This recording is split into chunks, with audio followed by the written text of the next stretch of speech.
En grand 2, nous nous intéressons au volume des solides. Tout d'abord, nous allons apprendre à convertir les volumes d'une unité à une autre. Pour passer d'une colonne à une autre, il suffit de multiplier ou diviser par 1000 selon le sens de la conversion. C'est-à-dire que dans le tableau de conversion pour les unités de volume, nous avons 3 chiffres par colonne, comme nous avons 2 chiffres par colonne pour les aires. Il faut savoir que la conversion qui existe entre les litres et les décimètres cubes, c'est que 1 litre équivaut à 1 décimètre cube. Exemple. Nous avons ce tableau-là qui nous montre bien que nous avons 3 chiffres dans la colonne des décimètres cubes, 3 chiffres dans la colonne des centimètres cubes, 3 chiffres dans la colonne des millimètres cubes, par exemple. Si nous voulons convertir 1 mètre cube, cela fait 1000 décimètres cubes. Si nous voulons convertir 1 décimètre cube en mètre cube, cela en fait 0,001.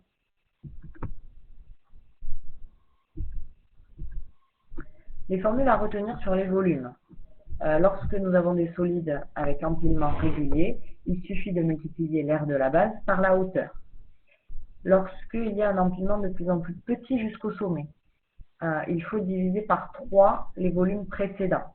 C'est-à-dire qu'un cône de révolution, son volume est 3 fois plus petit qu'un cylindre de révolution qui a la même hauteur. Pour la boule, la formule est 4 tiers fois pi fois rayon au cube. Nous avons démontré cela en classe grâce au visionnage de la capsule vidéo trouvée sur Internet. On rappelle les aires qui vont être utiles pour calculer l'aire de la base.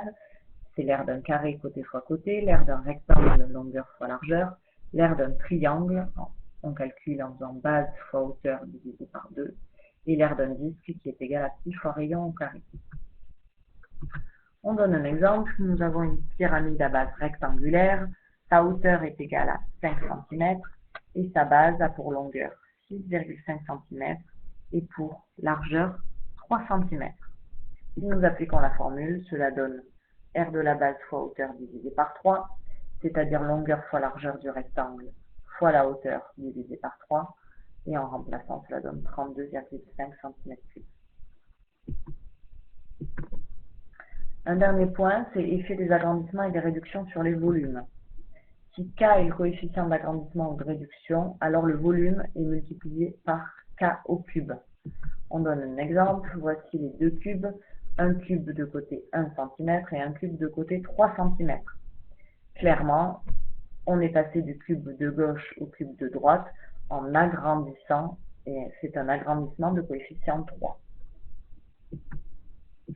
Donc le volume du cube de droite est égal à 3 au cube fois le volume du cube de gauche. 3 au cube, cela fait 3 fois 3 fois 3, 27. On vérifie, le volume du cube de droite, il est égal à 3 fois 3 fois 3. Le volume d'un cube, c'est côté fois côté fois côté, donc cela fait 27 cm². Et le volume du cube 1, c'est 1 cm au cube. Donc finalement, la formule est exacte. 27 cm² est bien égal à 27 fois 1.